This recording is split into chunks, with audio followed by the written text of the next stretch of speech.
We are live. So today I have John Natale out of New Jersey on with me. John, how we doing? Doing fantastic. Excited to have this conversation, Larry. Yeah.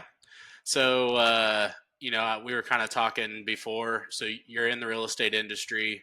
You're also a real estate coach. So kind of tell us, you know, who are you outside of just real estate? So within real estate, I guess I'm 16-year veteran at this point. Hmm. I've been doing this a long time. Outside of real estate, I'm a husband. I'm a dad. I enjoy spending time with my family, and I use real estate to enjoy my life. I don't use real estate to destroy my life like Yeah. many in this industry do. I think there's a beauty to being in real estate, all the income it provides for you, but also the lifestyle it also offers you as well. Yeah.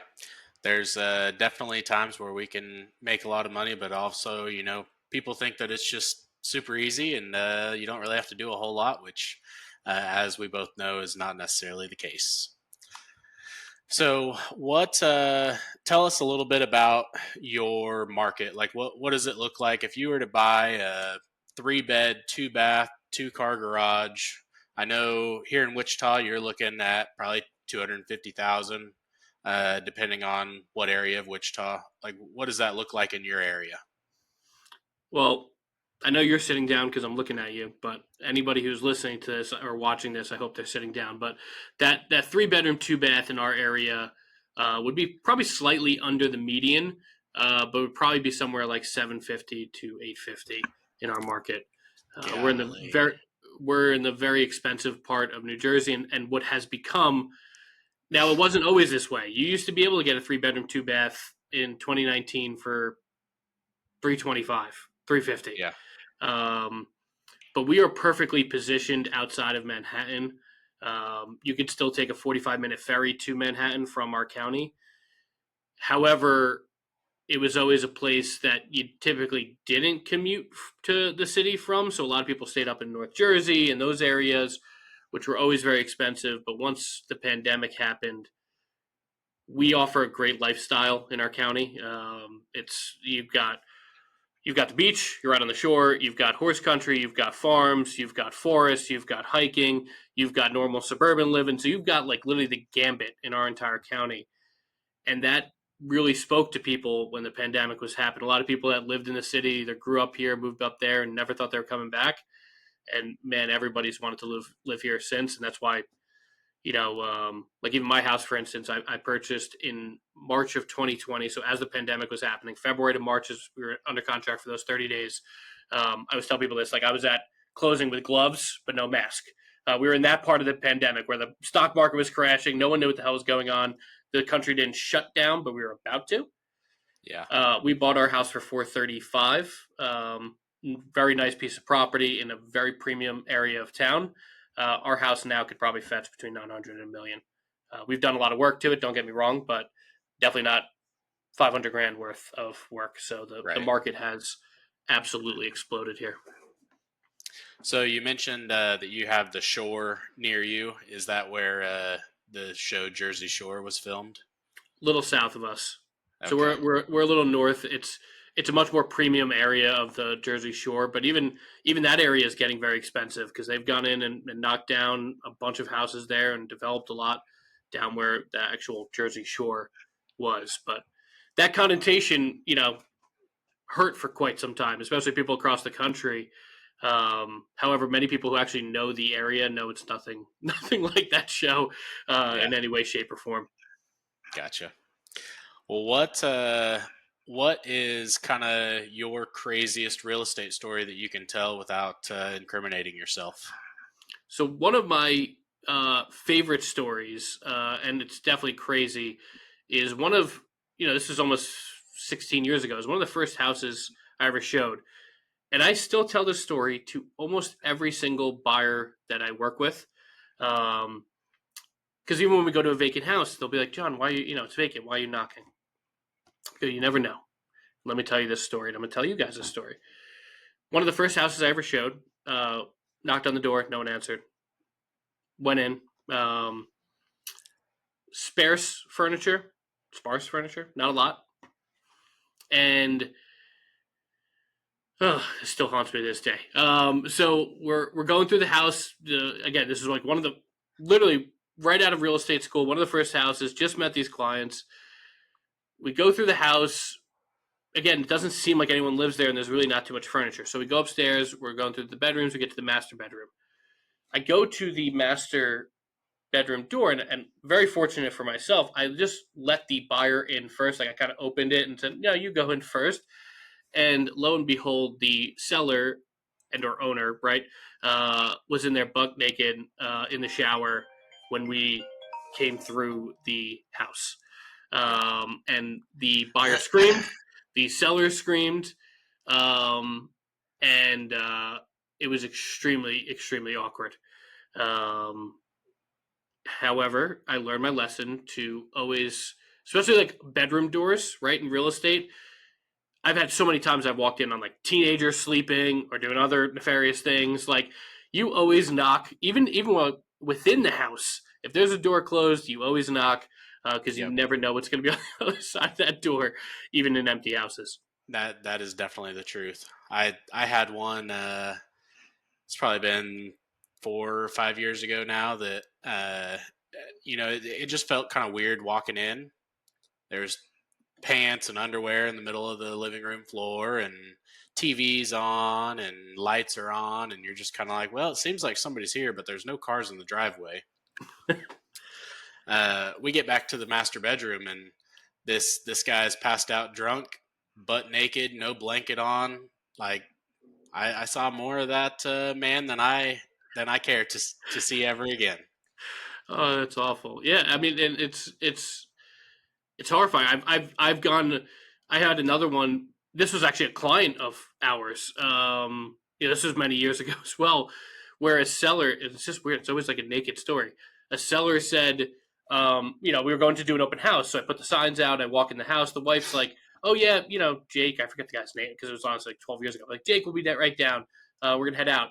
So I put the lights on the rest of downstairs. Stairs, and I hear the door close.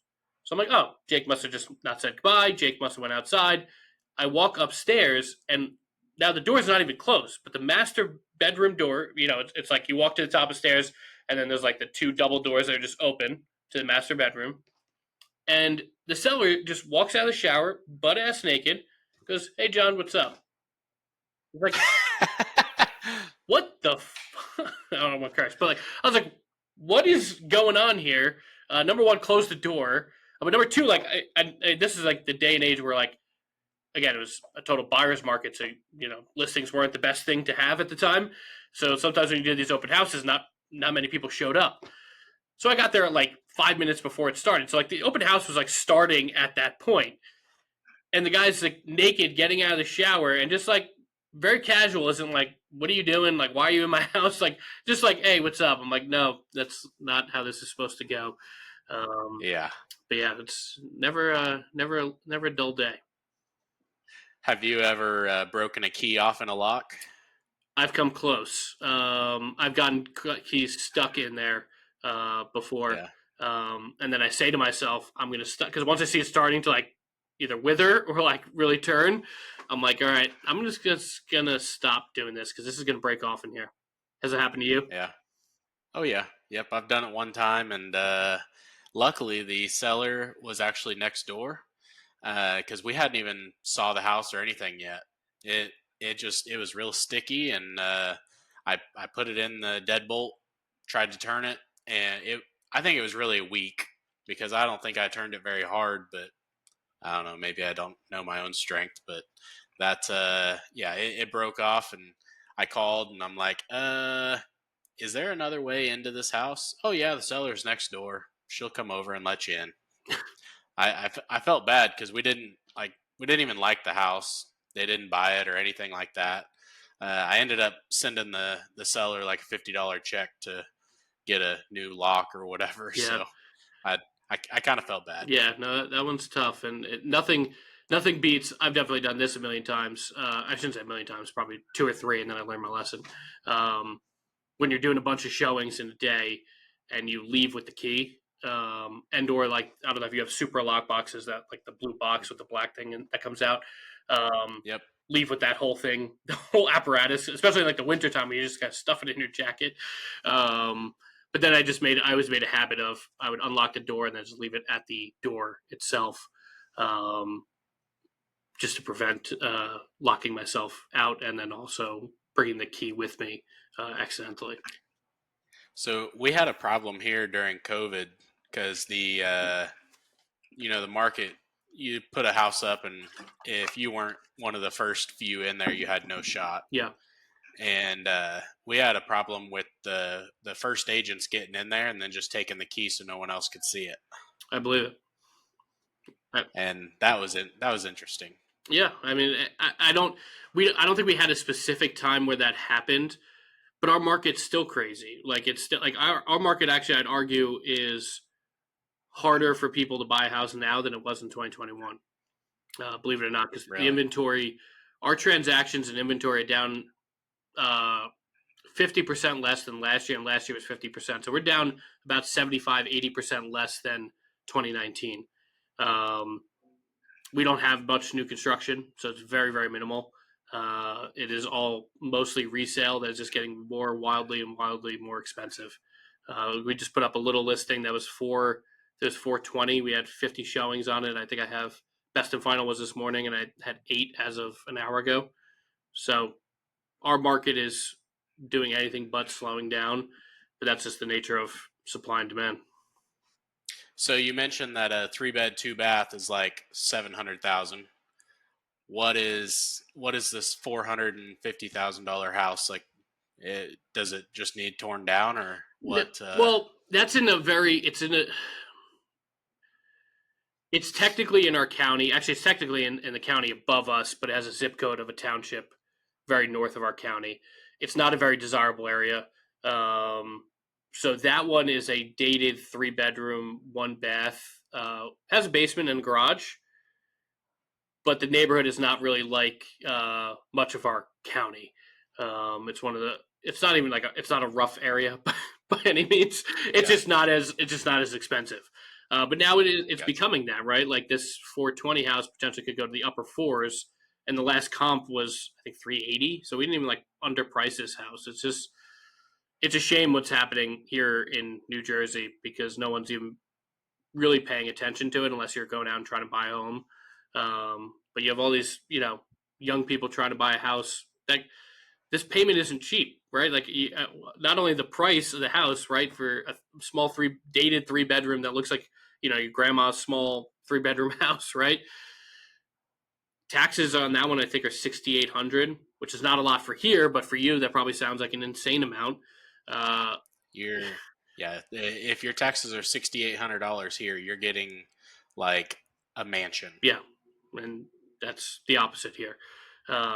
So it's their payment is going to be almost over 4 grand a month for this like little 3 bedroom, 1 bath, detached garage house.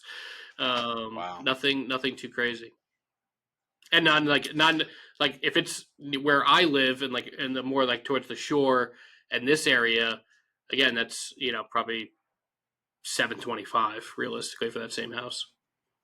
Golly. Well, to wrap us up here, how can people get in touch with you or follow you, or how do people find you? Yeah, so I'm on multiple places: Instagram, TikTok, mostly, YouTube as well.